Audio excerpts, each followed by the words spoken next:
Siapa sangka, sosok tenang yang dijuluki Bapak Koperasi Indonesia ini menyimpan semangat besar untuk membebaskan rakyat dari ketimpangan ekonomi. Yuk kenalin lebih dekat perjuangan Muhammad Hatta. Latar belakang keluarga Muhammad Hatta. Muhammad Hatta lahir pada tanggal 12 Agustus 1902 di Minangkabau, Sumatera Barat. Nama aslinya adalah Muhammad Attar, sebuah nama yang diambil dari bahasa Arab yang berarti harum. Ia merupakan anak kedua dari pasangan Muhammad Jamil dan Siti Saleha. Kakaknya Rafiah lahir 2 tahun lebih dulu pada tahun 1900. Ayahnya berasal dari garis keturunan ulama besar Tarekat Naqsyabandiyah yang berpengaruh di Batu Hampar, dekat Payakumbuh. Sang kakek dari pihak ayah, Abdurrahman Batu Hampar, dikenal sebagai pendiri Surau Batu Hampar, salah satu surau tradisional yang tetap bertahan setelah masa Perang Padri. Sementara itu, ibunya berasal dari keluarga Padang di Bukit Tinggi. Beberapa pamannya dari pihak ibu bahkan dikenal sebagai pengusaha sukses di Jakarta. Sejak kecil, Attar tumbuh di lingkungan keluarga yang taat beragama. Sayangnya, ia kehilangan sosok ayah sejak sangat dini. Ayahnya meninggal dunia saat ia baru berusia 7 bulan. Beberapa waktu setelah itu, ibunya menikah kembali dengan seorang pedagang dari Palembang bernama Agus Hajining. Dari pernikahan keduanya, sang ibu dikaruniai 4 orang anak perempuan, adik-adik tiri Hatta yang semuanya tumbuh dalam suasana rumah yang sederhana namun penuh semangat dagang dan nilai-nilai Islam. Pendidikan dan pergaulan Muhammad Hatta. Muhammad Hatta mengawali pendidikannya di sekolah swasta, lalu pindah ke sekolah rakyat sebelum melanjutkan ke ELS Padang dan Mulo, yang ia tamatkan pada tahun 1917. Selain pendidikan formal, ia juga belajar agama dari ulama-ulama ternama seperti Muhammad Jamil Jambek dan Abdullah Ahmad. Sejak muda, Hatta telah menunjukkan minat terhadap dunia ekonomi dan perdagangan yang dipengaruhi oleh latar belakang keluarganya. Ia aktif dalam organisasi pemuda Jong Sumatera Bon dan menjabat sebagai bendahara. Bahkan saat ia melanjutkan pendidikan di Prince Hendrik School di Jakarta, kakeknya sempat berniat membawanya ke Universitas Al-Azhar di Mesir untuk memperdalam ilmu agama dan menghidupkan kembali Surau Batu Hampar. Namun, rencana itu ditolak oleh keluarga dan digantikan oleh pamannya. Kakeknya menerima keputusan itu dengan pasrah.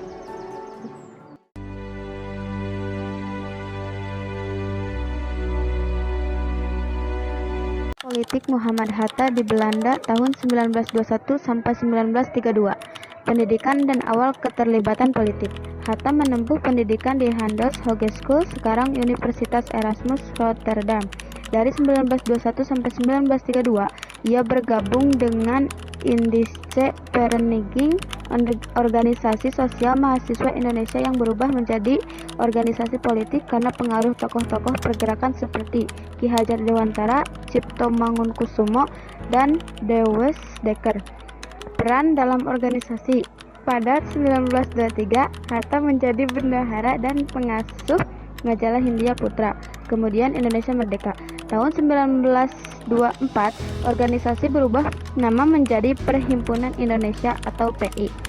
Tahun 1926, ia menjadi ketua PI yang di bawah kepemimpinannya menjadi lebih aktif mengulas kondisi pergerakan di Indonesia melalui media massa. Hubungan dengan komunis dan penangkapan pada akhir 1926, Hatta menandatangani konvensi Semaun Hatta bersama Semaun PKI. Namun ia belum menyetujui paham komunisme. Hubungan Hatta dan PKI memburuk setelah Stalin membatalkan dukungan terhadap Semaun.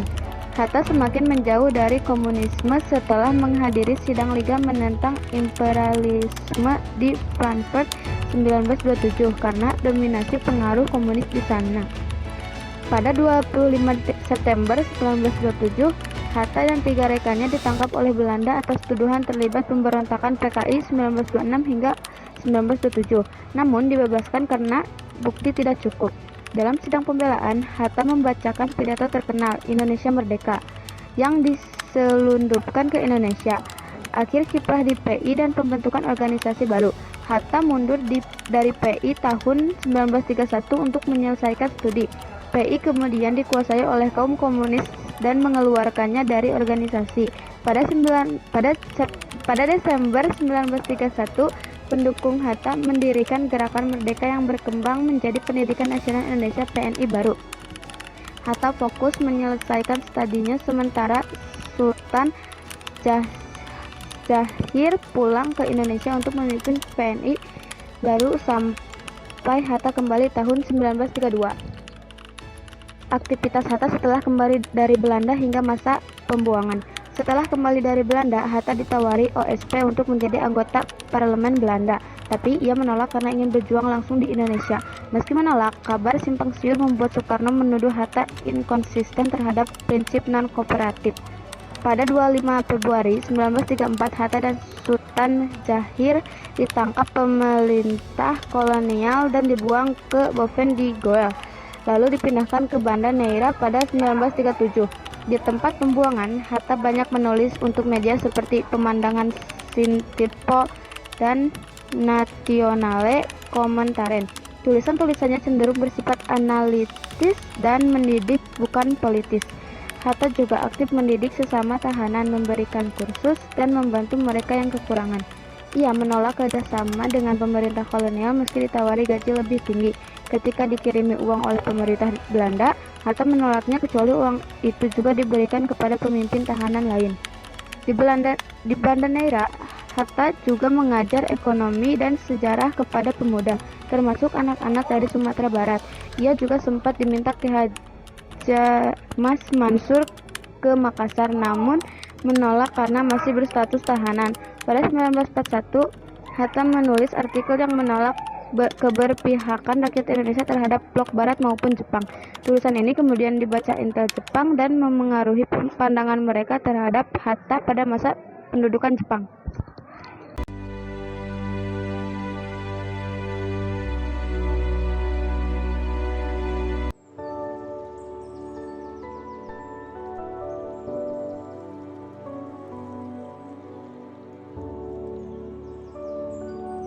Tahun 1942 sampai 1945, penjajahan Jepang. Pada masa penjajahan Jepang, setelah serangan Jepang ke Pearl Harbor dan pendudukan Indonesia, Muhammad Hatta bersama Sultan Syahrir dipindahkan dari pengasingan di Digul ke Sukabumi.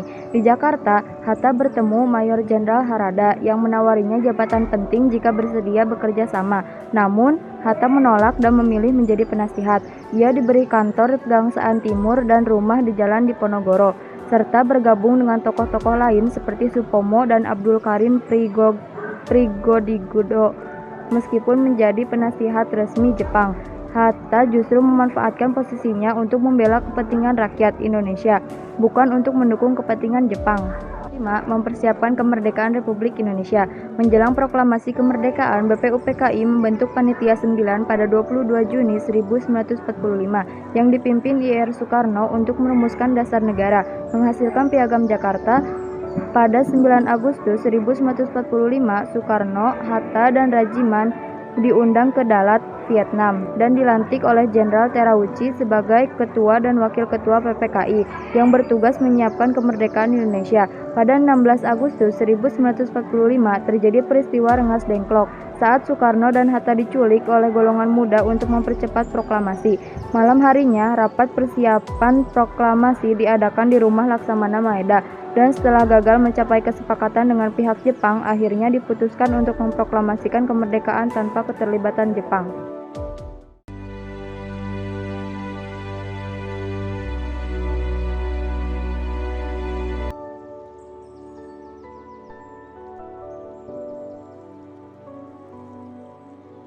Pada 17 Agustus 1945, hari yang sangat ditunggu-tunggu oleh seluruh rakyat Indonesia, Muhammad Hatta bersama Insinyur Soekarno resmi memproklamasikan kemerdekaan Indonesia di Jalan Pegangsaan Timur 56 Jakarta pukul 10 waktu Indonesia bagian Barat.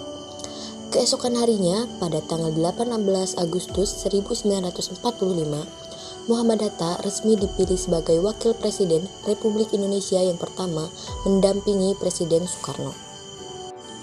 Selama menjadi Wakil Presiden, Bung Hatta amat gigih bahkan dengan nada sangat marah menyelamatkan Republik dengan mempertahankan naskah Linggarjati di sidang pleno KNIP di Malang yang diselenggarakan pada 25 Februari sampai 6 Maret 1947. Dan hasilnya persetujuan Linggarjati diterima oleh Komite Nasional Indonesia Pusat atau KNIP.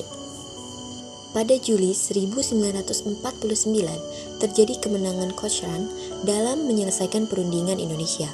Tahun ini terjadilah sebuah perundingan penting, yaitu Perundingan Konferensi Meja Bundar, yang diadakan di Den Haag sesudah berunding selama 3 bulan. Pada 27 Desember 1949, kedaulatan NKRI kita miliki untuk selamanya. Ratu Juliana memberi tanda pengakuan Belanda atas kedaulatan negara Indonesia tanpa syarat. Di Amsterdam, dari Ratu Juliana kepada Dr. Ernest Muhammad Hatta, dan di Jakarta dari Dr. Loving yang mewakili Belanda kepada Sri Sultan Hamengkubuwono, sehingga pada akhirnya negara Indonesia menjadi negara Republik Indonesia Serikat.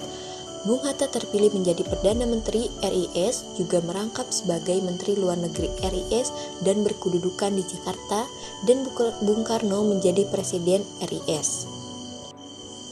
Ternyata RIS tidak berlangsung lama, dan pada 17 Agustus 1950 Indonesia menjadi Negara Kesatuan Republik Indonesia, yaitu NKRI, dengan ibu kota Jakarta dan Perdana Menteri Muhammad Natsir. Pada tahun 1955, Muhammad Hatta membuat pernyataan bahwa bila parlemen dan konstituante pilihan rakyat sudah terbentuk, dia akan mengundurkan diri sebagai wakil presiden. Menurutnya, dalam negara yang mempunyai kabinet parlementer, kepala negara adalah sekadar simbol saja, sehingga wakil presiden tidak diperlukan lagi. DPR menolak secara halus permintaan Muhammad Hatta tersebut, namun Muhammad Hatta kembali menulis surat susulan yang sama. Akhirnya DPR menyetujui permintaan Muhammad Hatta untuk mengundurkan diri dari jabatan sebagai wakil presiden, jabatan yang telah ia pegang selama 11 tahun.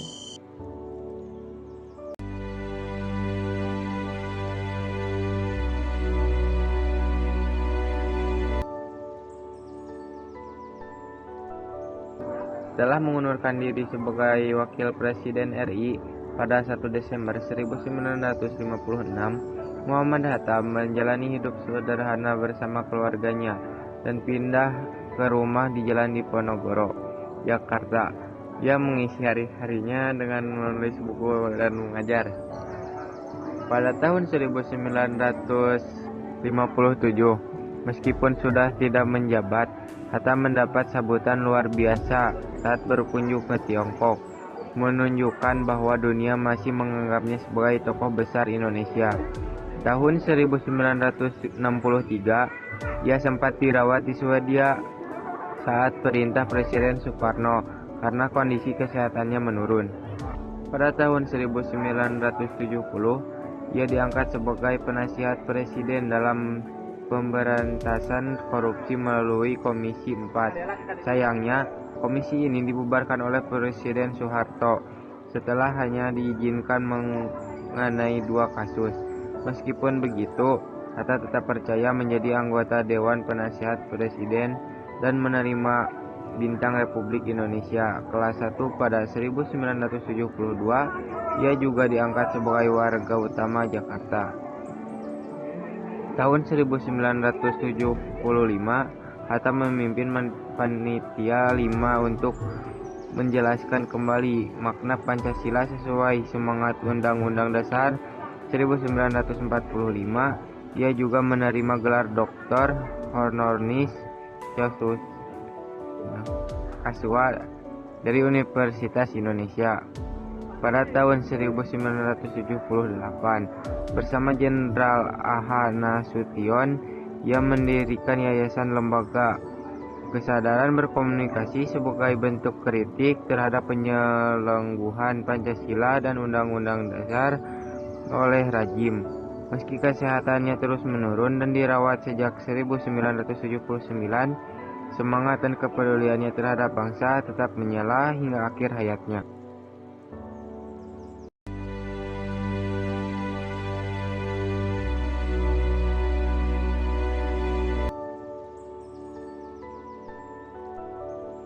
Setelah mengundurkan diri sebagai Wakil Presiden RI pada 1 Desember 1956, Muhammad Hatta menjalani hidup sederhana bersama keluarganya dan pindah ke rumah di Jalan Diponegoro, Jakarta.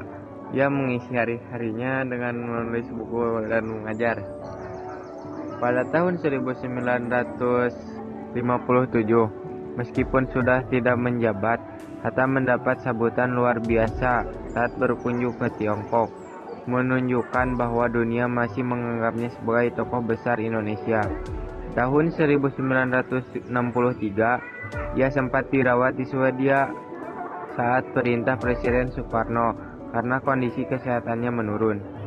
Pada tahun 1970, ia diangkat sebagai penasihat Presiden dalam pemberantasan korupsi melalui Komisi 4. Sayangnya, komisi ini dibubarkan oleh Presiden Soeharto setelah hanya diizinkan mengenai 2 kasus. Meskipun begitu, Hatta tetap percaya menjadi anggota Dewan Penasihat Presiden dan menerima Bintang Republik Indonesia kelas 1 pada 1972. Ia juga diangkat sebagai warga utama Jakarta.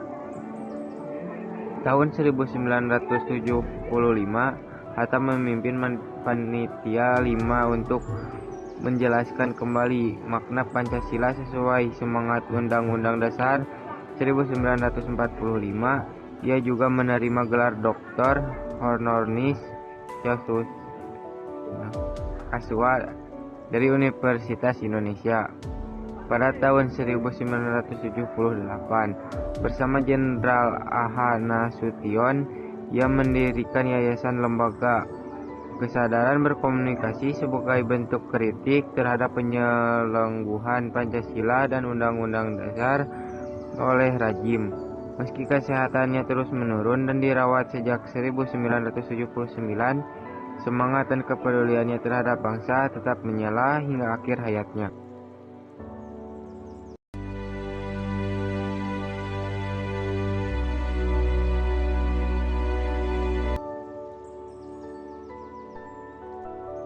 Kematiannya, Hatta meninggal dunia pada tanggal 14 Maret 1980 pada pukul 18.56 di Rumah Sakit Cipto Mangkusumo, Jakarta. Setelah 11 hari ia dirawat di sana. Selama hidupnya, Bung Hatta telah dirawat di rumah sakit sebanyak 6 kali pada tahun 1963, 1967, 1971, dan 1976. Dan terakhir pada 3 Maret 1980. Keesokan harinya dia disemayamkan di kediamannya Jalan Diponegoro 57, Jakarta, dan dikebumikan di TPU Tanah Kusir, Jakarta. Disambut dengan upacara kenegaraan yang dipimpin secara langsung oleh Wakil Presiden pada saat itu, Adam Malik. Kemudian jabatannya yaitu Ketua Umum Palang Merah Indonesia pertama, masa jabatannya 1945 sampai 1946. Kemudian Menteri Luar Negeri Indonesia pada pemerintahan RIS, masa jabatan 20 Desember 1949 sampai 6 September 1950. Kemudian Menteri Pertahanan Indonesia 29 Januari 1948 sampai 15 Juli 1948. Perdana Menteri Indonesia ketiga, masa jabatan 29 Januari 1948 sampai dengan 6 September 1950. Kemudian menjadi Wakil Presiden Indonesia pertama 18 Agustus 1945 sampai dengan 1 Desember 1956. Award Mohatta. Sejak 9 April 2003, perkumpulan BHACA yang diprakarsai oleh Theodore Permadi Rahmat dan Teten Masduki menyelenggarakan perhelatan penganugerahan Bung Hatta Award yang diserahkan kepada para tokoh Indonesia dari berbagai latar belakang profesi yang dinilai memiliki komitmen anti korupsi. Beberapa tokoh yang pernah menerima penghargaan tersebut antara lain Tri Risma Maharini, Basuki Tahajapurnama, dan Joko Widodo. Kemudian karya tulisnya Demokrasi Kita. Buku ini berisi kritik terhadap pemerintah otoriter dan pemikiran Hatta tentang demokrasi yang ideal untuk Indonesia. Untuk Negeriku, sebuah autobiografi. Buku ini menceritakan perjalanan hidup Hatta dari tahun 1902 hingga pengakuan kedaulatan RIS. Kemudian ada buku Alam Pikiran Yunani, Keadilan dan Kemakmuran, Gerakan Koperasi dan Perekonomian Rakyat, Kebangsaan dan Kerakyatan, kumpulan pidato dan tulis. Banyak karya Hatta berupa pidato dan tulisan yang diterbitkan dalam berbagai buku, artikel, termasuk membahas tentang revolusi dan tantangan yang dihadapi Indonesia. Gelar Mohatta. Setelah wafat, pemerintah memberikan gelar pahlawan proklamator kemerdekaan kepada Bung Hatta pada 23 Oktober 1986 bersama dengan mendiang Bung Karno. Pada 7 November 2012, Bung Hatta secara resmi bersama dengan Bung Karno ditetapkan oleh Presiden Susilo Bambang Yudhoyono sebagai pahlawan nasional.